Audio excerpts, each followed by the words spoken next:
So the name of this webinar, you might have noticed from the little ad we did, is called Ayeka. Where are you?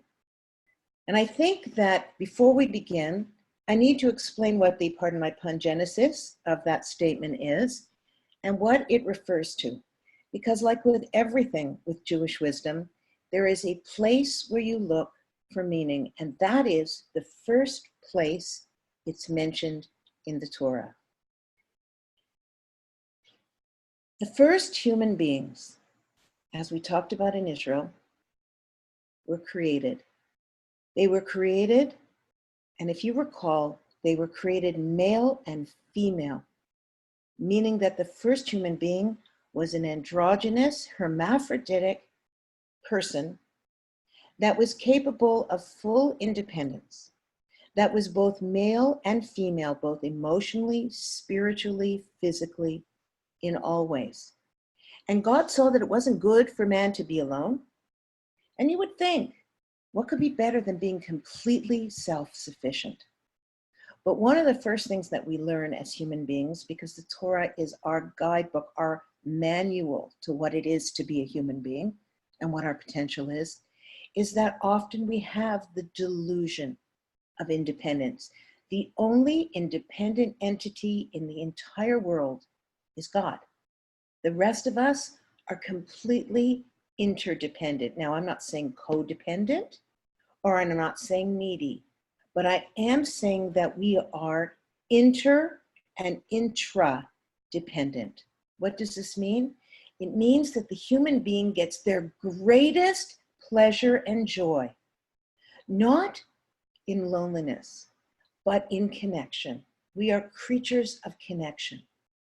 So remember that in Bereshit, that's Genesis, it says God cast a deep sleep on this original Adam, which was both male and female, and separated this first being, took out the female energetic system and the female physicality from the first, and the goal in life was to redirect those two energies back into the original oneness. And it says that when Adam and Chava, I won't call her Eve, I'm going to call her Chava. When Adam and Chava were in the Garden of Eden, it says they were naked and they were not ashamed. In other words, the first two people so clearly saw their souls, their neshamot, even more obvious than their bodies. When they came towards each other, what they saw was the essence of one another. Just like Adam could look at the animals and name them all because he understood their essence. For example, the word for dog is kelev, which means like all heart and loyalty. And how, for example, I mean, I could give you a ton of examples, but how the animals were named based on the essence of who they were. Well, we saw the essence of one another. Now, you'll remember there was a tree in the middle of that garden, and everything was available to us. In fact, they say that even the bark of the tree tasted like the fruit that grew of it, that everything about it, this Garden of Eden, was just like Joni Mitchell talks about. We were stardust and we were golden, and that's why we were trying to make our way back to that garden. So what happens? We're told everything in this garden is for you except for one thing. Don't touch that tree of knowledge of good and evil. And of course, what did we do? We ate from that tree. And so we know that the snake convinced Chava, and Chava convinced her husband.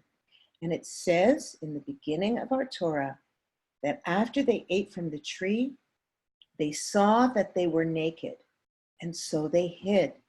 Now, hiding is a funny thing, especially when you consider how toddlers hide. I'm sure that all of you have had a 2-year-old go like this and say, "You can't see me. You can't see me, mommy, find me." Because a toddler believes if they can't see you, you can't see them. Sometimes they'll hide under a chair with their legs sticking out and go, "Find me." It's what we call object impermanence in babies. In fact, I've mentioned this before, but if you play peekaboo like this, if you go, "Peekaboo, peekaboo," you're actually torturing your child. Why? Because what a kid thinks is when your face is gone, you're gone. So that that they do when you come back is like this bellow of relief. Oh my God, mommy was dead and now she's back, right? So this is called the stage of object impermanence. What's my point here?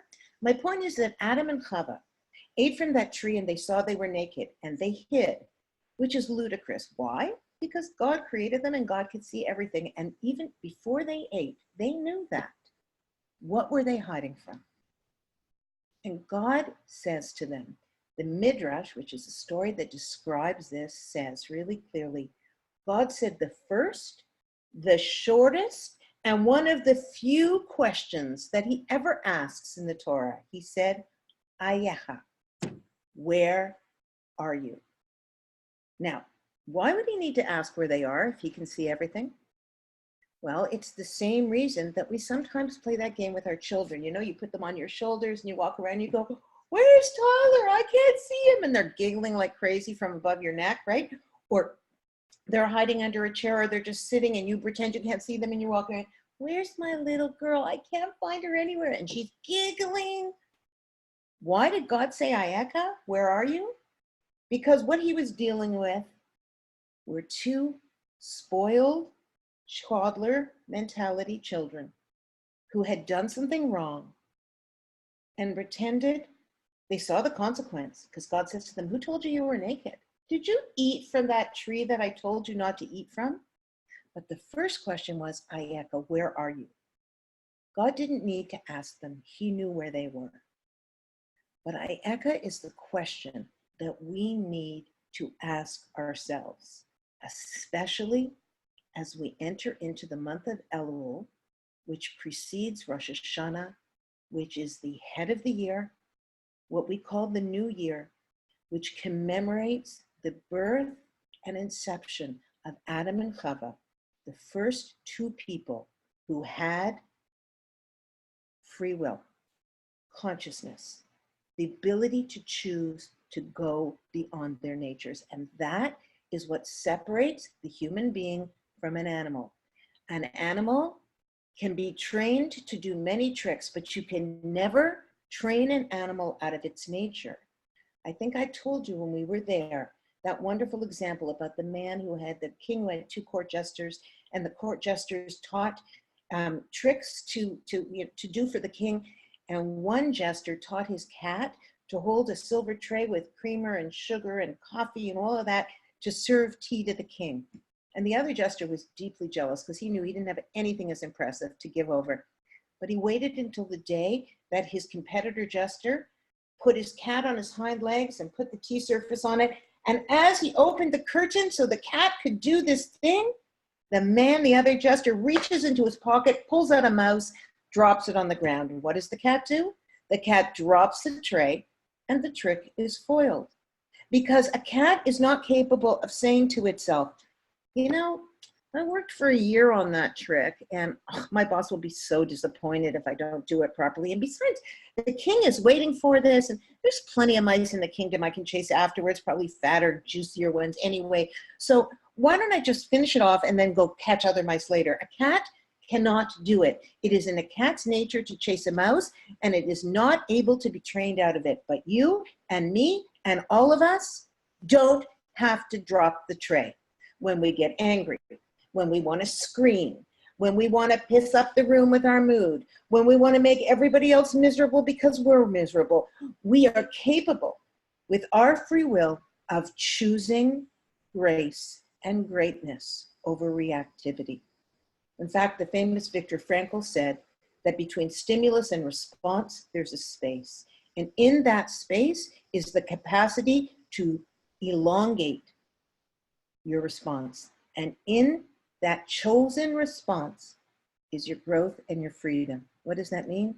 Simply put, it means our stimulus does not determine response. If someone makes you angry, you don't have to yell. If someone cuts you off in traffic, you don't have to give them the finger. If someone hurts your feelings, you don't have to go into a pity party.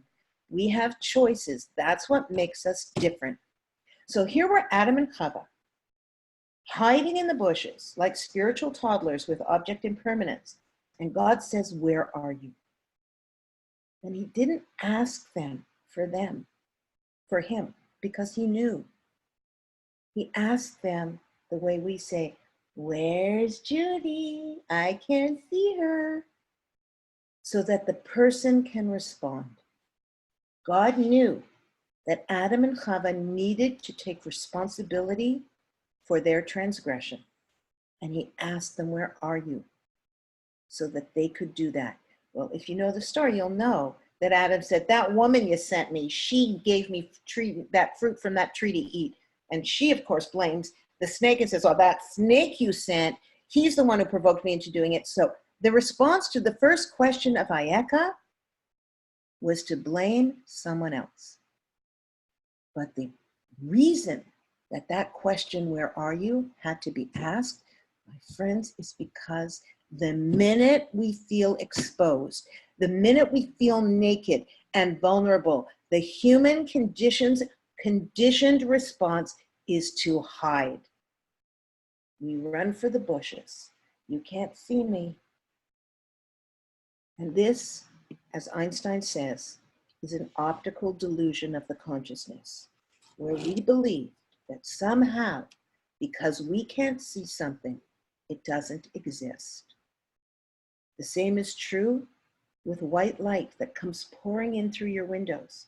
If you hold up a diamond or a prism or a crystal, if there are droplets in the air that are crystallizing and the light moves through them, you get a rainbow. You get those rainbows all over your living room if you hold up a dream catcher. Why? Because the light refracts and exposes itself for what it is, which is the 7 colors of the spectrum. Just because you can't see something doesn't mean it isn't real. And right at the very beginning of the Torah, we learn 3 things. 1, our tendency when we are caught out is to hide. Our reaction to vulnerability is to hide. Our reaction to feeling exposed is to hide. That when we are asked where we are, we will blame and we will judge, and we will not tend to take responsibility. We get that story at the beginning of our human history so that we can beware to not make those mistakes. This was the very beginning of the human condition. And on Rosh Hashanah, we are rebuilding the blueprint of the world. In the Jewish calendar, it moves and we move through it. Everywhere around the world you go, with the exception of a couple of weeks from the land of Israel to the diaspora, every synagogue on every Shabbat is reading the same Torah portion. We go like this. It's an upward spiral. You return to the same place every year, the same message, the same lesson, but the message isn't different. You are different. How many of us have known what it was we had to struggle with in 2010, but when 2011 came around, we see that there's a whole other area we need to work on. We move and grow in a spiral, the way children do, the way little kids do, that before every developmental leap, before your child learns how to talk, they tantrum. Before they learn to walk, they tantrum. Before they learn to ride a bike, they freak out. Before every developmental leap comes a period of disequilibrium. As we go into the month of Elul next week, the week that precedes Rosh Hashanah, and the 40-day cycle that ends on Yom Kippur, we are enjoined to ask ourselves the question that God asked Adam and Chava, Ayeka, where are you? Can you be utterly honest with yourself? Can you hold up that mirror to the parts of yourself that are hiding in the bushes or behaving like an emotional or spiritual toddler and refusing to take accountability, because it is better to say, I know I suck in this area and that area and this area, but I am a work in progress and I'm working on it, than to give yourself the rational lies of rationalization. or the stupidity of hiding. Because the only person you are hiding from is yourself. The next piece of brilliance is we talked about 40. We talked about the fact that the month of Elul begins as Moses ascends the mountain to gain forgiveness for the sin of us worshiping the idol, the golden calf. I'm sure you remember that from your Prince of Egypt days. And he goes up there in order to get forgiveness for us. 40 is the weeks of pregnancy. It is the gestation of the new. In fact, on Rosh Hashanah, one of the things that we read specifically about is childbirth. The birth of Isaac, of Yitzchak from Sarah. We read about Hannah's birth, of Shmuel. We read about every individual being a new universe. And Rosh Hashanah Day is the re-beginning of the universe. It is the beginning. They say that God first wrote the Torah and then created the world. What is that saying? That's saying that we create a blueprint for our year based on the work we do leading up to the beginning of it. And that's the real work. The month of Elul, which we're about to enter, is the time where you're supposed to do a fearless and thorough moral inventory of yourself, as they say in the 12-step program. You are supposed to dissect, and not with guilt or shame, God forbid, because you should know in that very same story at the beginning of Bereshit in Genesis, we learn another fantastic thing. We learn, remember, that Cain and Abel, the two brothers, where one murdered the other. We learned that we're capable of fratricide, that's for sure. But we also learn, God says an amazing thing to Cain. Cain and Abel bring sacrifices to God. And God likes Abel's and not Cain's. And he takes Abel's and not Cain's. And Cain gets really bummed out. He feels guilty and ashamed, and he feels horrible. And it says his countenance fell. And God says something fascinating to him. He says, listen up. Why is your countenance fallen? Why do you look all bummed out and depressed? Don't you understand that you can just do better tomorrow? And if you don't, and you allow yourself to fall into this depressive, and I'm talking about clinical depression here, please. I'm talking about situational depression. I screwed up, I made a mess, I'm a loser, that kind of situational depression, not clinical or chemical depression, which is not necessarily based on your situation. And we get into that state, God says to us, if you stay in that state of guilt, sin is crouching at your door. What does that mean? It means the lower you get and the more you beat on yourself, the more you will live up to that image of yourself. My rabbi, Aaron Hoch, used to give this excellent story, and I've referenced this before, and that was, he would say on Rosh Hashanah, imagine you're a brand new car that just drove off the dealership. You're careful. You park at the back of the parking lot at the mall. Somebody's car is a little too close to yours, even though the spot is excellent, you take another spot. You know, you get something on, you know, spit polishing it, and like you don't let anyone eat in the car, smoke in the car, do anything. It's new, it's fresh, it's shiny. But that you have an old car, you have a beater with like bangs here and scratches there, you don't care what happens to it. It's just another dent to add to all the dents. This is what God is also telling us at the beginning of the world. You get up tomorrow and you do better. Guilt has no place in Judaism.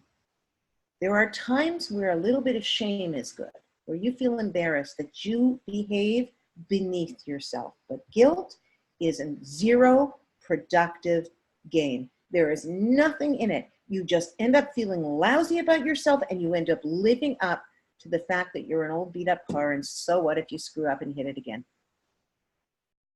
There's another fascinating secret. Rosh Hashanah falls out on the 7th month of the year. Now that's fascinating to me. You would think that the new year would be like it is in the secular new year, January 1st, first day of the year, but it's not. And there's a deep message in that too.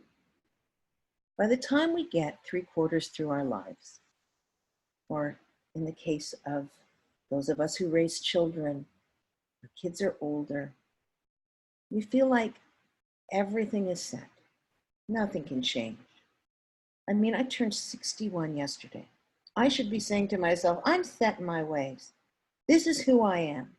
This is the way I am. Take me how I am. But that's the antithesis of Judaism. Judaism says in the 7th month of the year, you get to rework your entire blueprint for the next year. You're not doomed to finish the year like this. You're 3/4 of the way through because the year actually starts in Nisan, Pesach, in spring. The head of the year is the head of the human condition's capacity to tap into the spiritual energy for change, for forgiveness, for what we call teshuvah, return. What is the meta message of teshuvah or return? In Catholicism, there is a principle called original sin. You are born tainted because your parents had intercourse, and you have original sin. Judaism believes you come into this world, this pure, glorious soul. And as the months, the days, the hours move on, you get crap all over your soul. You get schmutz. It builds up. But God tells us that at any point, and especially at Rosh Hashanah, you are being granted the spiritual energy to assess where your mistakes are, where you could be doing better, where you missed the mark, and you can tshuva, return to the beautiful, pure self that you are. That's the trick here. Return to your original greatness, not to return to your original sinliness, but return to the greatness that is your perfect neshama. You are perfect. And then we have this body that covers it with kach. I was explaining to someone the other day, I remember hearing someone teach that if you dug up, say, an old silver teapot or a silver spoon in the backyard of your house, it would be black and sometimes if it was copper green with tarnish. And the amount of elbow grease you were willing to work on, to put in, would restore it to its original shine. That's what we are. Our bodies get tarnished with the mistakes that we make, but our souls are waiting to be re-exposed, to be beautiful. Now, no ship can cross the seas without a compass, and none of us can navigate the crazy seas of life without some kind of spiritual compass. That is why we learn Judaism. Think of it as a GPS for your soul. Some years ago, I went to New York by car with a girlfriend. And I'm really paranoid on the highway. I just don't like driving very much. I mean, I like driving in the city, but I don't like highway driving. And I don't like having to get off the highway to get gas because I can never figure out how to get back on unless it's like a highway gas station that's like has the roundabout in front of it. But sometimes you need gas and you have to go into a small town because it says gas and it's not one of those. And I would always panic. When I finally got GPS in my car for this trip, I had this incredible experience. We needed gas. In fact, we were so empty, we were terrified. We pulled off into a small town and found a gas station several blocks from where we were. And we got in the car and the woman's voice said, recalculating. And instead of panicking, I knew that because I had plugged in at the start where I wanted to go, if I happened to go off course, if I saw a discount outlet mall, do you know how many outlet malls I've seen driving to New York? Do you know how I love an outlet mall? Do you have any idea? I saw an Anthropology outlet at the side of the road and I was too terrified to get off the highway in case I couldn't find my way back on. But when you know where you're going and you plug it in at the start, and that British voice, which is what I chose for my car, says, recalculating, turn right at the first roundabout, and you can get the heck back on the highway, then you are free to go off-road a little bit. This is not to say that you are ever free to screw up intentionally. But if you do, and you have your spiritual GPS set to, I want greatness and holiness, then when you go off track, that voice in your head says, recalculate. You screamed at your mother again.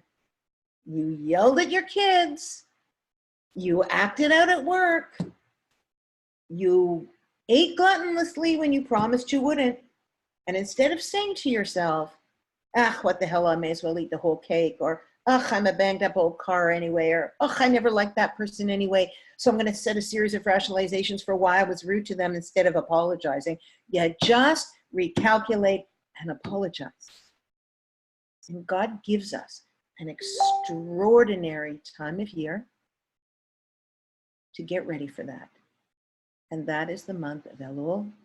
It's an acronym for something that you probably know, Devote, I am for my beloved, and my beloved is for me.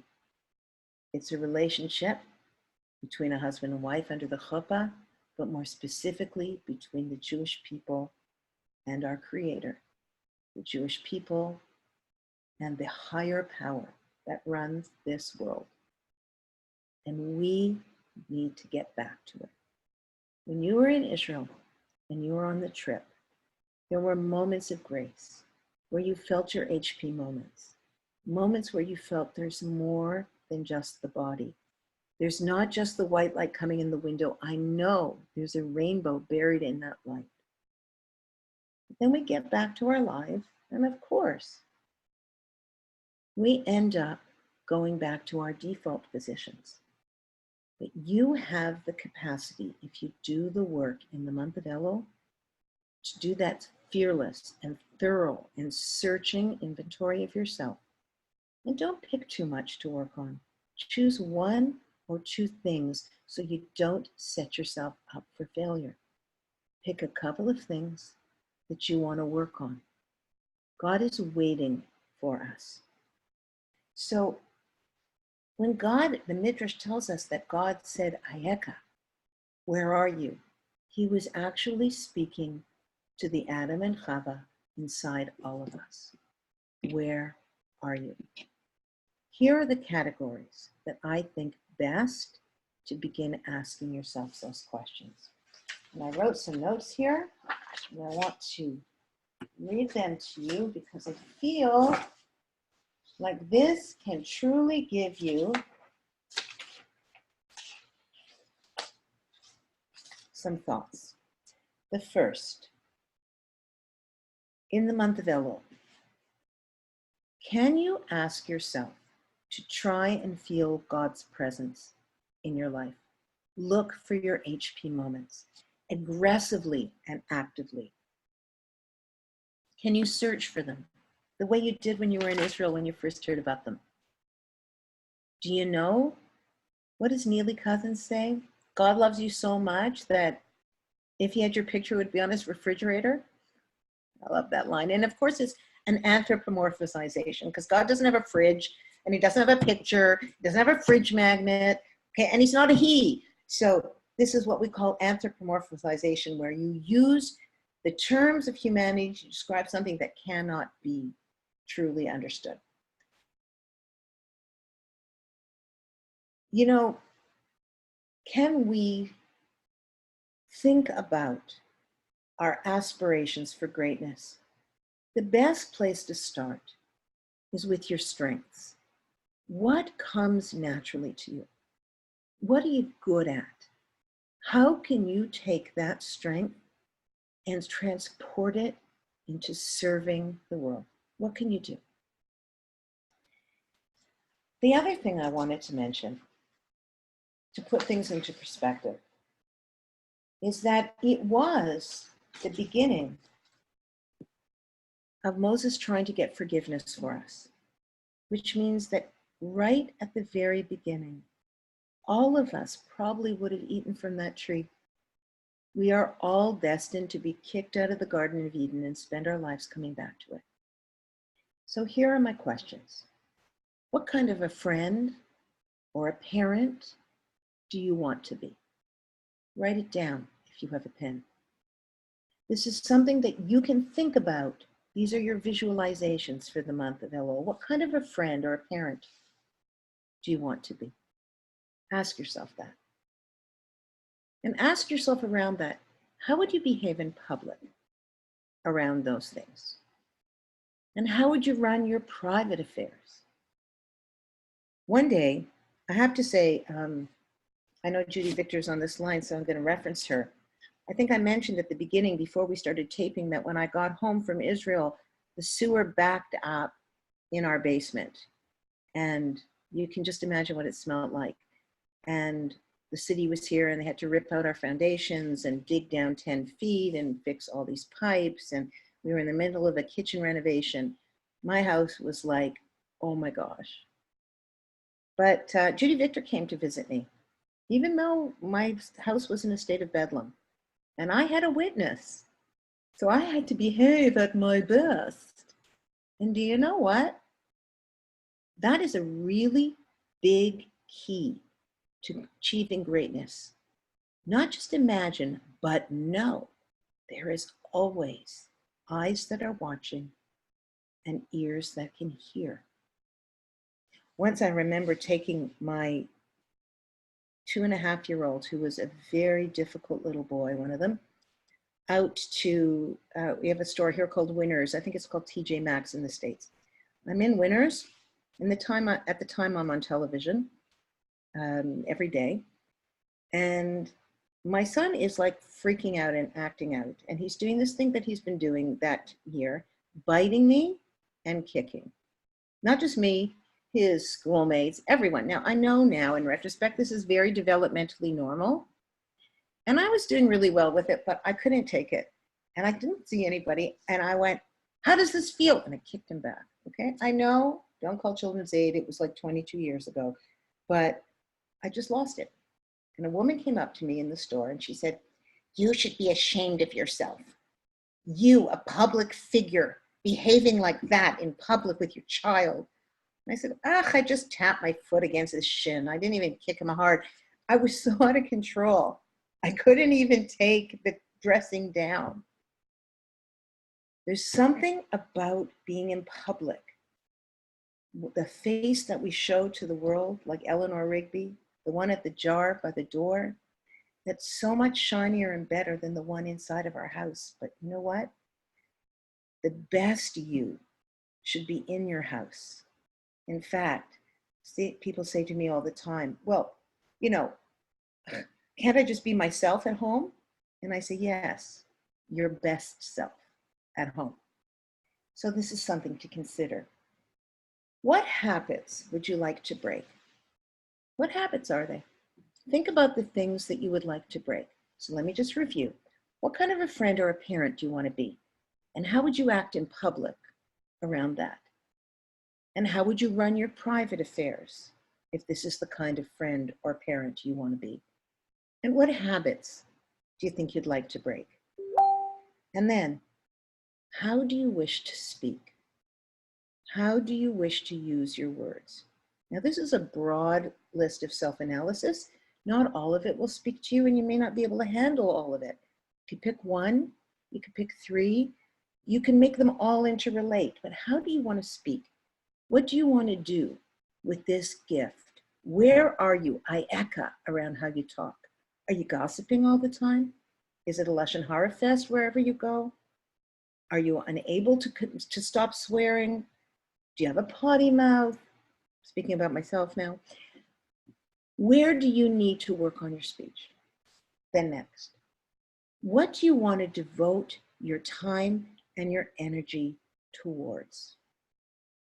This is another question. I'm not talking about work. We all have to work. And let me tell you, my friends, people say to me all the time, I wish I loved my work. And I say, if you loved your work, it would be called fun. They would say, I'm going to fun today. Sorry, I'll be home from fun at 6 o'clock. But we don't say that. We say, I'm going to work. because work isn't fun. What work can be is meaningful.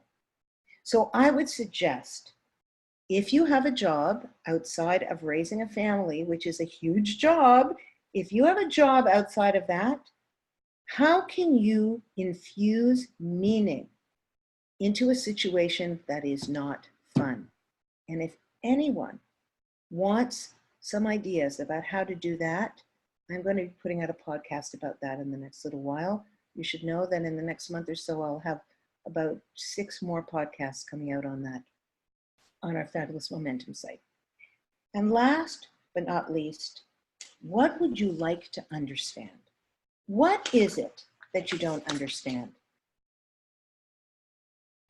Actually, I'm going to go on a little bit if you don't mind. Indulge me for the next few minutes. What spheres would you like to have greater control over? What spheres would you like to have greater control over? Is it your parenting? Is it your work life? Is it your romantic life? Is it your family of origin stuff? What things would you rather not completely and repeatedly enter your mind over and over? In other words, what do you want to stop focusing and obsessing about that's not doing you any good? Another choice. What condition would you like your body to be in? Now, I'm not asking you if you want to be thin. I'm saying, what health condition do you want your body in? What areas, excuse me, what areas would you like to be more careful in? Where do you want to be more mindful and careful?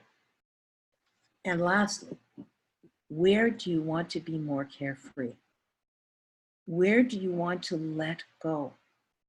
What areas of your life are you so uptight and tense in that you can't access joy? Where? So I'm going to put the chat function back up. And is there anybody who would like to answer any of these statements that I've made about your preparation for Elul? I just want to tell you, this needs to be another webinar, but on one foot, I need to tell you this quickly, that when you do the work around changing something and returning, there are 4 steps to it. The first step is that you admit to it and that you feel deep regret for it. And then you come up with a plan so that it doesn't occur again. And the final step of it is that you find yourself in the same situation and you decide, I'm going to behave differently. That is called teshuvah, return. Step 1 of return. And this is what you're going to be working on through Elul and going through Rosh Hashanah all the way to Yom Kippur. Excuse me, I have a bit of a cough. 1, you feel badly. Oh boy, did I blow that. I really messed that up. I was unspeakably rude and arrogant about that. I admit to myself that I feel that way. And I admit to another, to God, I messed up. Then you make amends. Now, for things like theft, you have to return whatever it was you stole. For things like using lashon hara and harsh words, you have to apologize to the person you caused pain to. But you need to do the second step, which is to make amends and to ask for forgiveness. This is why you'll see at Rosh Hashanah, people are constantly saying, I'm sorry, please forgive me. I inadvertently caused you pain or hurt you. You'll see them put it on social media. You'll see them ask you person to person, and we'll get onto more of this at another opportunity. The third thing is that you're going to make plans and steps so that there is a plan into place so that once you find yourself in that situation, you won't do it again. And the fourth, which is tshuva gedola, the big tshuva, the big return, the final redemption, is you find yourself in that place and you don't do it again. So let's say you chose one of these lists, like what areas would you like to be more careful in? And you decide you want to be more careful around the way you triangulate with your siblings. Anybody who has more than one sibling, if you have a brother, sister, both, more, most siblings have a sibling they call to complain about another sibling, for example. So maybe you want to work on that. So somebody asked us, can I use your name? MP, can I use your name? Okay, so this is from Marley Porth, sorry, Adrienne, to make amends by asking for forgiveness, especially for Lashon Hara, what if asking the person makes them feel bad? Have you then committed another bad act? You mean if you went to someone and said to them, I talked badly about you and I'm asking you forgiveness? Okay, so in order to answer this question properly, because all of these questions require details that are probably too private for this forum, Marley, but if you wish to reach out to me, you have my email, send me the details, and I will tell you whether you can get away with not saying anything or whether you still have to say something, and I can help you figure out what to say. You know, in 12-step programs, they say you make amends to those you have caused pain or hurt to, except when to do so would injure them or others. So there are situations where there are other things and ways you can handle it. So if you reach out to me privately, Marley, I can explain to you more about that, but I'd have to ask you a lot of questions. Okay, I have spoken for 45 minutes. I could go on for another 4 hours and 45 minutes. There is so much to say, and I didn't even scratch the surface, but I'm just going to review on one foot what I want you to think about.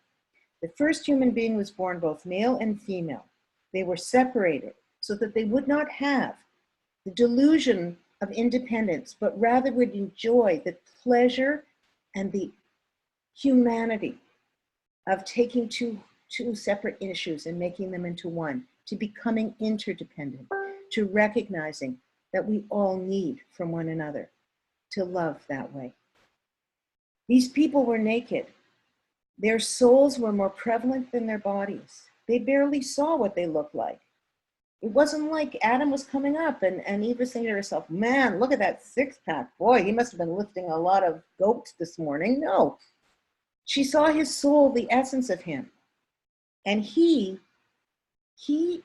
didn't look at her and go, wow, those are perky. You know, he saw everything that was beautiful about his beloved. And then they internalized materialism. They ate and took into their body the knowledge of good and evil, and it made them coarse. And the first thing they noticed is, whoops, I'm naked. So they hid, which is the second piece, that our first response to knowing that we're vulnerable is to hide. And if you know that, and you know it's pointless, and you know there's eyes that see and ears that hear, that you will do everything that you can to make amends and take responsibility and not tell rational lies to yourself. We know that with Cain and Abel. Cain did it, you know, Cain was so jealous of his brother that the only way that he could get rid of that feeling, that pain, that guilt, was to kill off his brother. Instead of doing what God said, which is, okay, you didn't do a good sacrifice. You gave me leftover, you know, Christmas presents. You re-gifted something from your cupboard. You didn't really go out and get me anything. Your sacrifice was lame, and your brother's was great, and I could tell he really meant something to him, but it doesn't mean anything to you. But just do better tomorrow, because Cain, if you don't, sin is crouching at your door. And it was, because Cain couldn't let go of the guilt of making a mistake. He couldn't take ownership, and as a result, he killed the evidence of his guilt. All of us find ways to kill off the things and the people, figuratively, not literally, God forbid, that we don't want to recognize or feel. Stop killing off the things that cause you pain. Instead, face them. When God says Ayeka, say, Hineni, here I am, ready and accountable and able to say, I blew it. I will do the 4 steps of tshuva. I feel badly about my mistake. I recognize what it is. I went and made amends to the person. I have a plan in place so that I won't do it again. From Julia, thank you for this inspiring hour. From Carla, it's too selfish. After being for 10 years, the one in a family fixing every problem to say, stop, I have to take care of me. It's an excellent question. It's an excellent question. I'm going to answer that on one foot. I'm going to say to you that there is always the person who's the giver and the fixer. And if it happens to be you, it's exhausting, it's emotionally draining, and it is way, way better than being the one who causes the disconnect. There are times when you can set an aesthetic distance from situations, especially if you are putting yourself in jeopardy, because we live our Torah not just to make the world better, but also to improve ourselves. So again, in your situation, send me an email, give me more specifics. But I got to tell you, it's been my experience that the person who is the fixer is happier, more tired, but happier than the person who is not. So I'm going to stop now because we were supposed to go for 45 minutes and I'm at 50. Is there anybody who would like to ask me anything before we go? Thank you for all your beautiful messages. This month of Elul that's coming up in the next few days has so much power. Do the work so that when you stand in synagogue on Rosh Hashanah, when you stand there and God is asking you, Ayeka, you can say, Hineni, here I am. For those of you who wish to privately email me, I will remind you, and I'm going to put it down right here, Adrienne G at momentumunlimited.org. There we go. Did that come through? There you go. I love you guys. Use the month. And I want to say one last thing. If I have annoyed or hurt, or if I need to make amends to any of you, please tell me. Please. I cannot even express how badly I am ready. I need to improve. I need to get better. If I have caused you pain or anyone you know pain, just tell me, please, okay? Email me. It's right there. Adrienne G at momentumunlimited.org. Thank you so much, all of you. Wow. Oh, I love this group. I love Momentum. I wonder how many people are on this call. I bet you there's like 100 of us. Wow. Guys, and Kayla, thank you so much for manning this. You're so appreciated. Oh, thanks, Adrienne. Yeah, there were 100 people on. Oh, how wonderful. Just over 100. How fabulous. And some of them were more than one person in a room. Yeah, so there's more than that. Yeah. Very cool. Guys, I love you. I miss you. I can't wait to see everybody in person that I'm going to see again. In the meantime, shall we do this again? If you want another webinar sooner rather than later, I'm happy to do them as often as possible. Okay?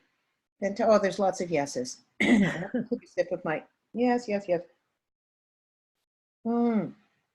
Okay, you guys rock. Do the work. Enilu dodili. I am to my beloved and my beloved is to me. God loves you and you will get all the help you need. Okay, we're going to sign off now. Bye, everybody.